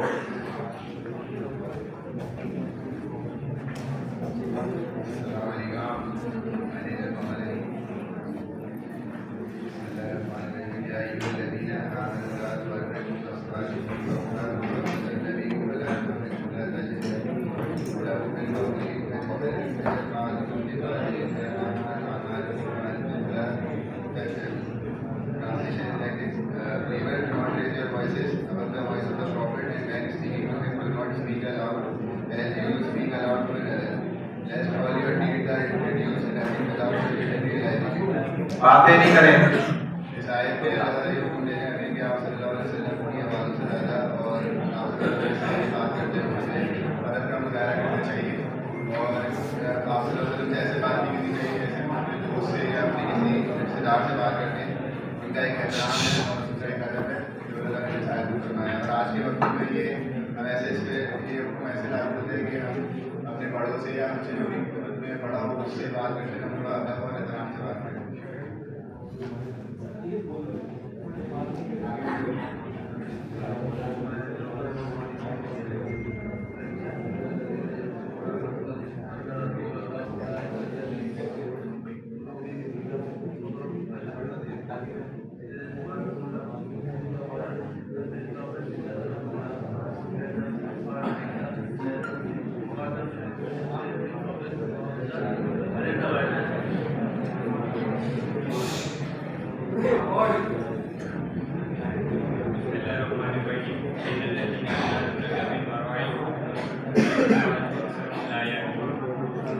Surely most of those who fall out to you who profit from the behind the apartments are devoid of interest in it.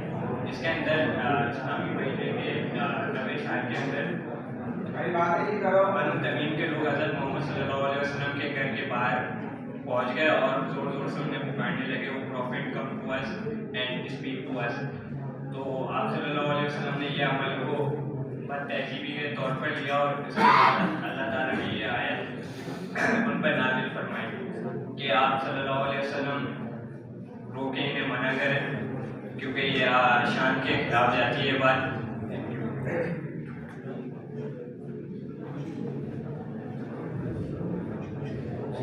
My name is Sayyid Mohammed Abdul and my topic is Surah Al-Jannah 6. Bismillah ar-Rahman ar-Rahim. Bismillah ar-Rahman ar-Rahim.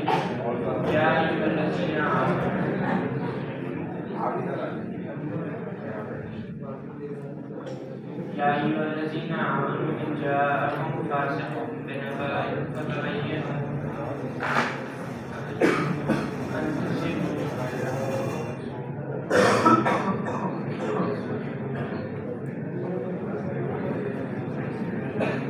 भाई खामोश हो जाओ। हम तो Cebu कौमम बिजहालती। बिस्मिल्लाहिर्रहमानिर्रहीम। या अय्युहल्लज़ीना आमनू इन जाअकुम कौमन फासिकुम बिनबाइन फतबय्यनु अन तुसिबू कौमन बिजहालतिन फतुसबिहू अला मा फ़अलतुम नादिमीन। The translation is, who you have believed, if some disobedient comes to you with some information, lest if you instigate, for you may harm people because of your ignorance and for what you have done regretful. The explanation is that different scholars, Islam scholars have said that this ayat is being said to Walid bin Uqba. This ayat is being said to Walid bin Uqba. It is said that when they reached the place, for some reason they got scared and returned to our Prophet Muhammad, peace be upon him, and telling him that they refused to pay the zakat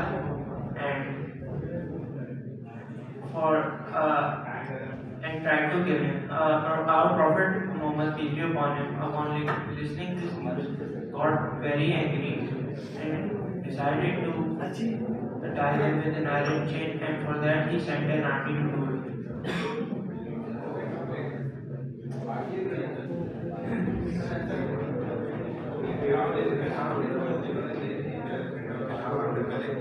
presentation ऐसे नहीं होती है, इसमें तो किसी को number नहीं मिलेगा। ये तो आप न्यूज़ पढ़ लें और मुझे बिल्कुल अंदाज़ा हो गया कि आप वैसे किसी एक ने भी तैयारी की।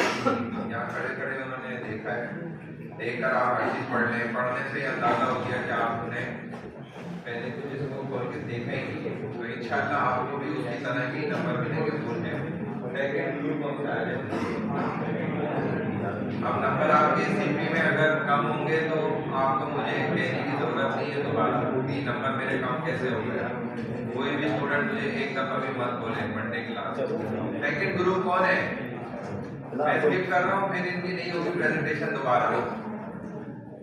जल्दी आ जाओ, जल्दी से भेजी थी ईमेल, पता चलिए किस नाम से।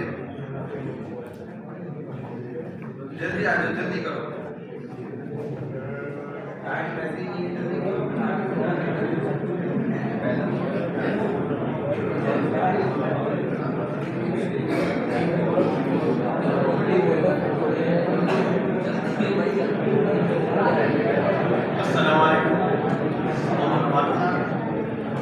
I'd like to present Surah Al-Furqan, ayat number 16.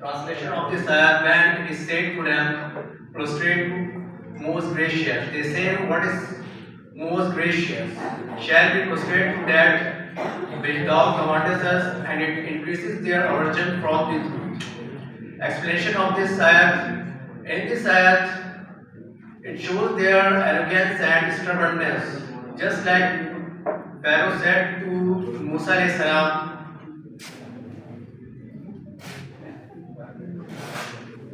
what is the Lord of the universe? For disbelievers of Makkah, they were not unaware of merciful, nor was Pharaoh unaware of Lord of the universe. This ayat itself shows that the question about merciful was not ignorance but their rebelliousness. Otherwise, Allah wouldn't punish them for this. Would have informed that Allah Himself is merciful, and also the word merciful, Rahman, is from Allah, and had been common usage in Arabia since the ancient time. Now, I would like to call the next person for his presentation. Thank you very much. Jazakallah. My name is Mohammed Saad and I am presenting ayat number 22 from Surah Al-Anbiya.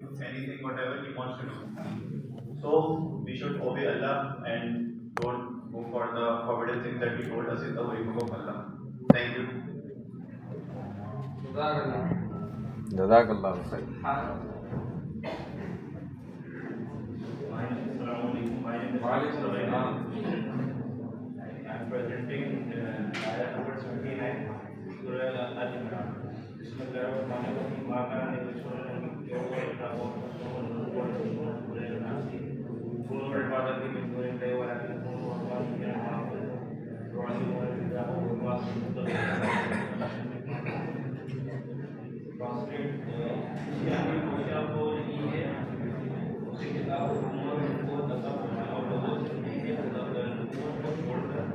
मेरे बंदे को करके उसको ये कहना कि सजा और है ये लाभ दोनों फरमाते रहो जो उनके जो लाभ खुदा थैंक यू।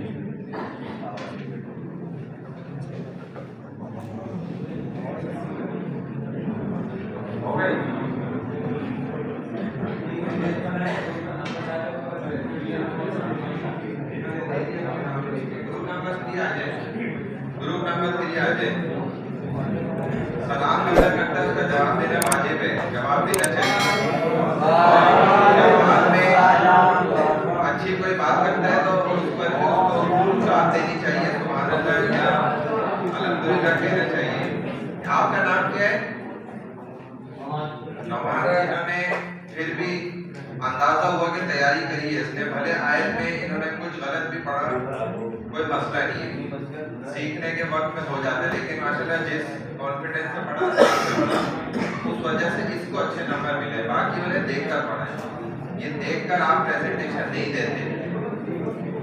अगर ऐसे ही करना है तो ऐसे तो इंग्लिश पढ़ने में मुझे कोई मसला नहीं है, मैं तो देखकर आपको पूरी क्लास इंग्लिश में दे सकता हूँ, कोई मसला नहीं है, बात नहीं समझ आ रही। लेकिन देखकर ही तो आपने नहीं करना, अपने दिमाग से कर रहे हैं। इसका मतलब आपका दिमाग उस कागज के अंदर है, वो कागज गायब हो गया था, आपका दिमाग गायब है। इसका मतलब तो आप अपनी तैयारी से, भले इधर आप 1 मिनट बात करें, लेकिन अपनी तैयारी से करें मुकम्मल।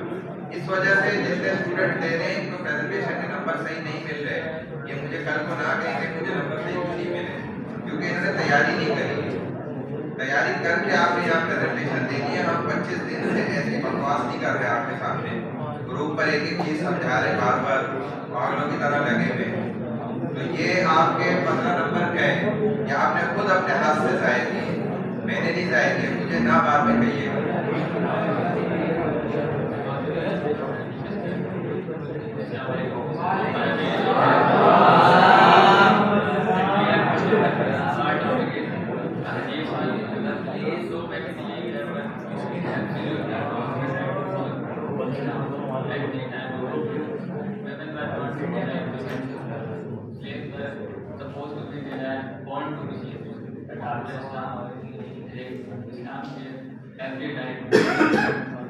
Islam is right to live even in this ghetto. Prophet Muhammad sallallahu alaihi wasallam said, "Antalibu billahi wa billahi, wala illati rasulillahi, wala taqsilu ilayya baniyan, wala tablan, wala sabilan, wala amratan, wala taqulu badum, wa asiru." So basically, this idea he emphasizes that do not kill script God man, do not kill God child, do not kill young infants, and do not kill children, because they have the right to live. So now I would like to call my other group member carry on the topic. Assalamualaikum, my name is Samsidiki.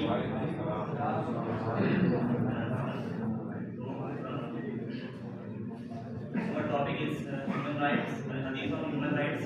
So, Qala Rasulullah sallallahu alaihi wasallam, al-Muslimu man salima an-nasu min lisanihi wa yadihi wal mu'minu wal aminatu an-nasu ala dima'ihim wa amwalihim, which means the Muslim is the ones from whose tongue and hand the other Muslims are saved, and the believer is the one from the people's lives and wealth are saved. इसका मतलब है कि हज़रत सल्लल्लाहु अलैहि वसल्लम ने इरशाद फरमाया कि हमें से बेहतर मुसलमान वो है कि जिसके हाथ और ज़बान से दूसरे मुसलमान महफूज रहें, और हमें से बेहतर मोमिन वो है, हमें से मोमिन वो है जो जिससे लोग अपने माल और ज़िंदगी को महफूज रहें। शुक्रिया।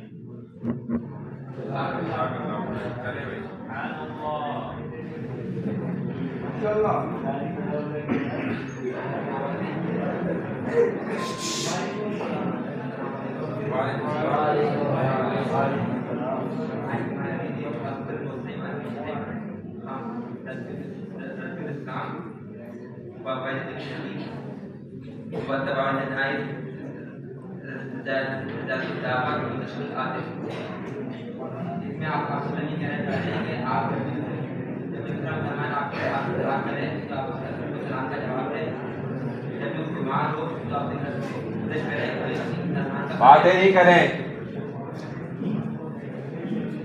क्योंकि एक मेहमान का बात है जब बीमार हो तो दूसरा मेहमान को घर में जाए उसकी आदत है। तीसरा आप बीमार हो ये तब्दील कर रहे हैं कि जब भी कोई शख्स चला जाए तो उसके जनाजे में उसके सफर उसके कब्र में जाए, ये तमाम मामला काम करके दिखाएं ताकि पता चले कि जब बयान दुनिया में वो अकेला नहीं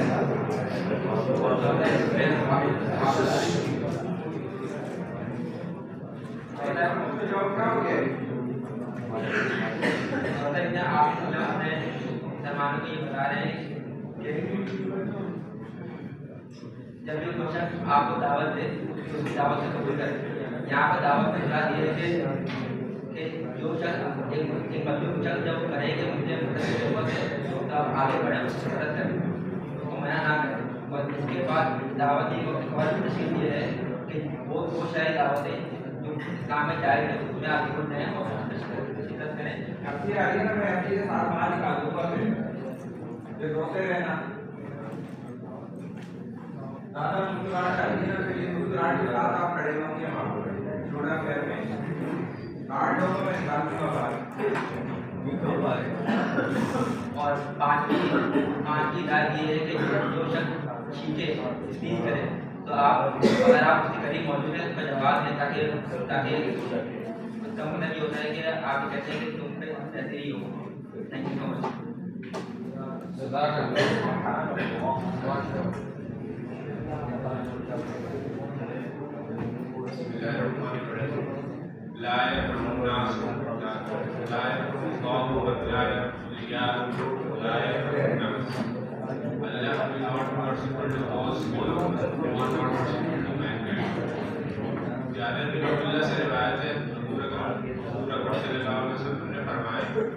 अल्लाह उनके ऊपर रहम नहीं करता जो इंसानों के ऊपर रहम नहीं करते। आज हमारी इंसानियत कहाँ है? गरम बिस्तर में लेटकर शिकवा करने वालों तुम्हें क्या खबर बाहर फटे कपड़ों में मुल्क की महरूमियाँ क्या होती हैं। यहाँ हमारे हुक्मरान अगर नस्ला हो जाए तो उसको गिराने के लिए इनके पहुँच जाते हैं।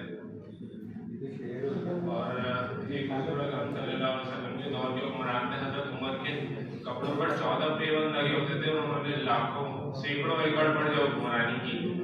हज़रत उमर ने फरमाया अगर किसी दरिया किनारे एक कुत्ते का बच्चा भी मर जाता है तो उसका जिम्मेदार उमर होगा भूख के जरिए।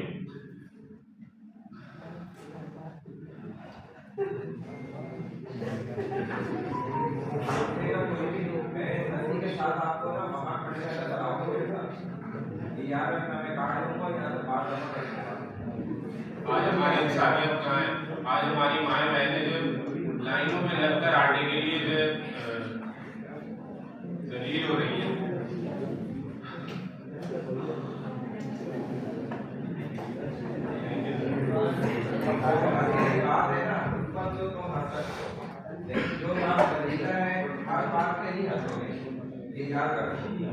आप अपना ग्रुप का नंबर लिखिए, जिन्होंने दिए नाम लिखे, जो एडमिट है उसके नाम एड में लिख के मुझे दीजिएगा आपने। अच्छा, ये कौन सा कोड नंबर दोस्ता? नंबर में कौन सा आ जाए भाई? ये अब जिनके भी मोबाइल बाहर है ना, इनको बंद करके अंदर रखते हैं, कोई तैयारी का टाइम नहीं है किसी को। मैं आप मोबाइल बाहर की जरूरत है मुझे, और जो मुझे बात करता दिखेगा ना वो अपने दांतों के साथ हल्का में बाहर जाएगा, मैं उससे कार्ड ले लूँगा, फिर वो स्टूडेंट केयर में मुझसे मिलेगा, वहाँ मसला हल होगा। फिर यहाँ क्लास में या मेरे से मसला कर दिया। बात सुनिए मेरी सबने, आप कोई भी बात नहीं करेगा आपस में, बिल्कुल खामोशी से सुनेंगे आप।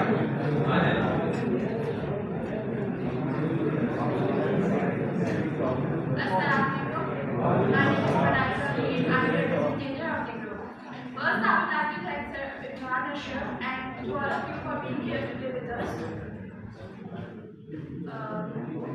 I am equipping present Surah Hujjat today. Surah Hujjat is the 49th surah of the Holy Quran. It contains 18 verses, and the Surah Hujjat was revealed on Hazrat Muhammad Sallallahu Alaihi Wasallam in Medina. Tilawat of Surah Hujjat is very helpful as it provides us peace of mind and as it is a symbol of peace and harmony.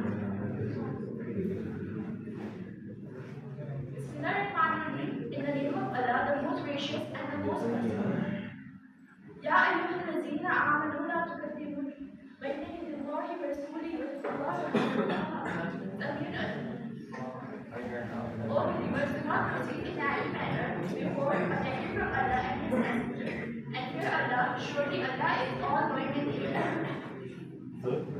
Ya ayyuhallazina amanu la tarfa'u aswatakum fawqa sawti an-nabi wa la tajharu lahu bil-qawli kajahri ba'dukum li ba'din an tahzanu wa antum la tash'urun.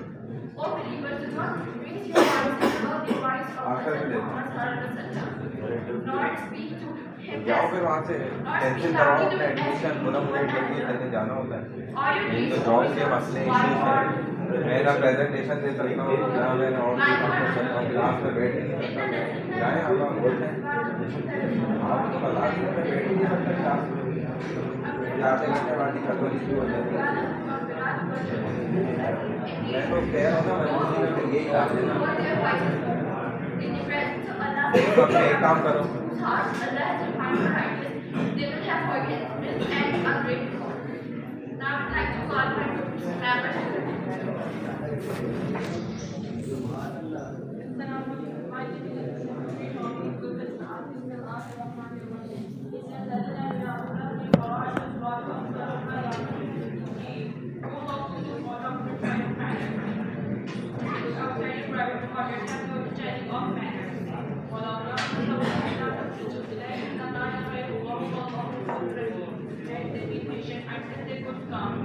how to dash it for such a pretty family and their Lord is not so merciful. Thank you.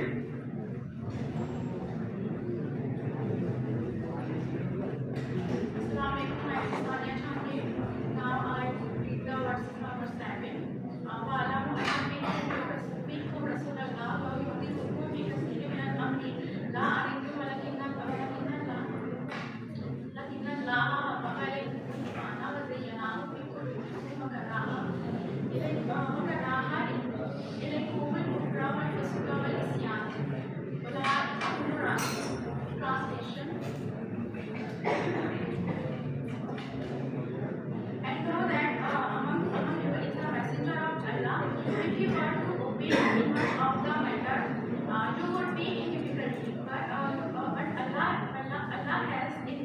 बातें नहीं करो। India to do that, India to use the faith and has made it easy in your heart and has made painful to you disbelieving minds and disobedience. These are rightly guided.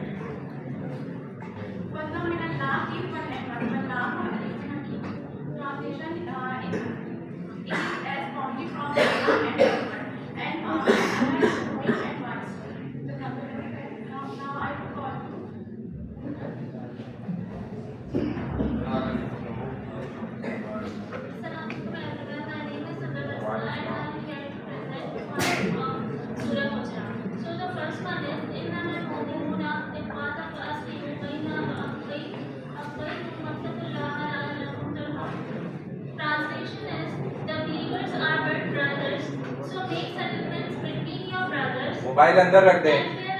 Mobile क्यों बाहर निकला है?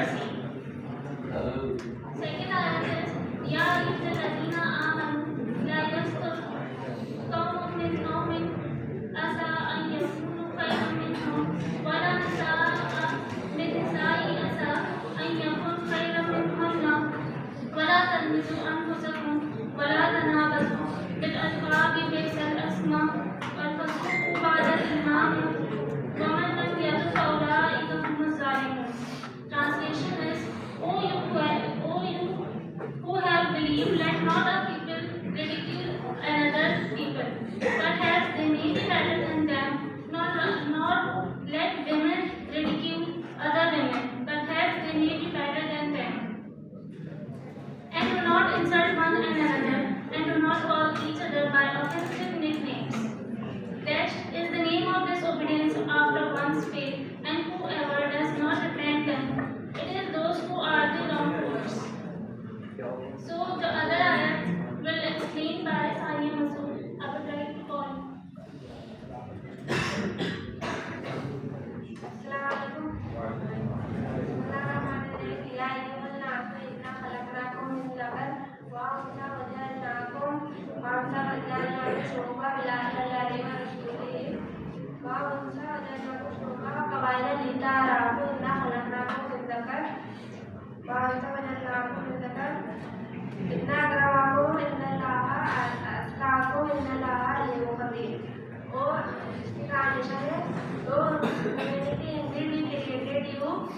From a male and a female, and we made you into people and tribes so that you may get to know one another.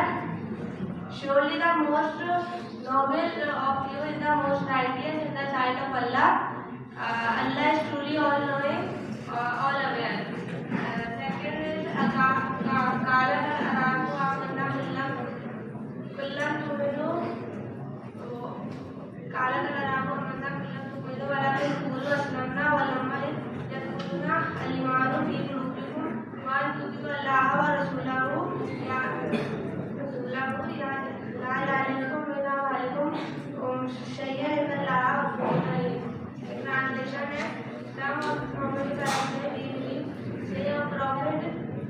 you have not believed, but say, he has submitted for faith and not entered your heart, but if you obey Allah and ended procedure wholeheartedly, He will not discount any of your good deeds.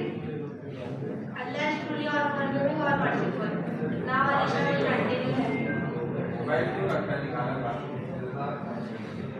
Assalamu alaikum everyone, this is Ayush Khan and my subtopic is Surah Hujrat. Basically, the last ayah Surah Hujrat is that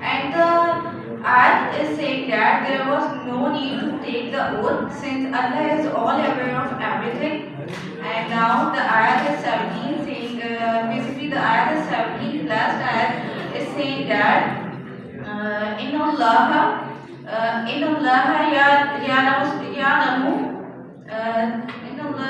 ya'lamu ghayba as-samawati wa ma fil ard wallahu kaseeran bima ta'lamun.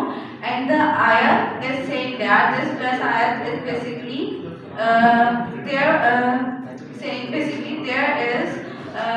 Allah is aware of everything, and what is concealed from sense perception in the earth and the heaven. Thank you so much.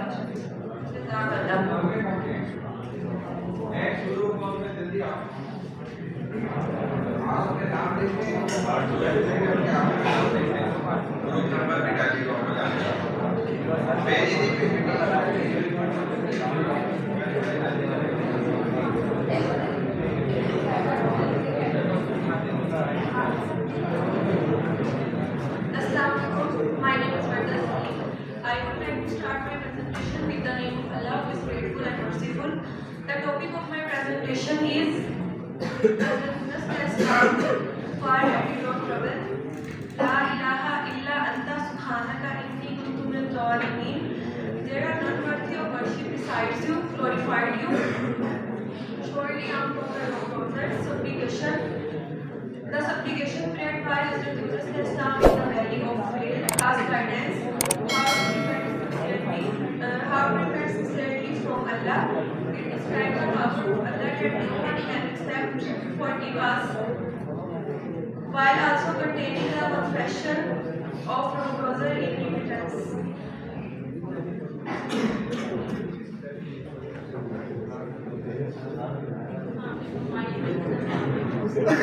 My topic is God is Dua, peace be upon him, and the Lord is and confess his mistake and repent. This Dua is the बातें नहीं करो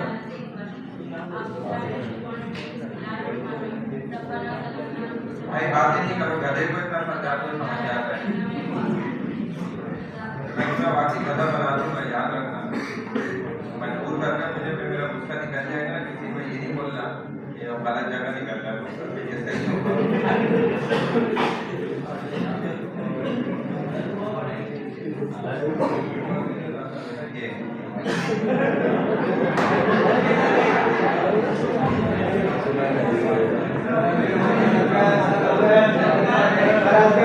शोर नहीं करो, खामोश हो जाओ। जो जिस बंदे को गुस्सा आता नहीं है, उसको गुस्सा आ जाए ना, फिर वो छोड़ना चाहिए।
खामोश हो जाओ।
officers and those now for the causes of बातें नहीं करो मामूल चल जाओ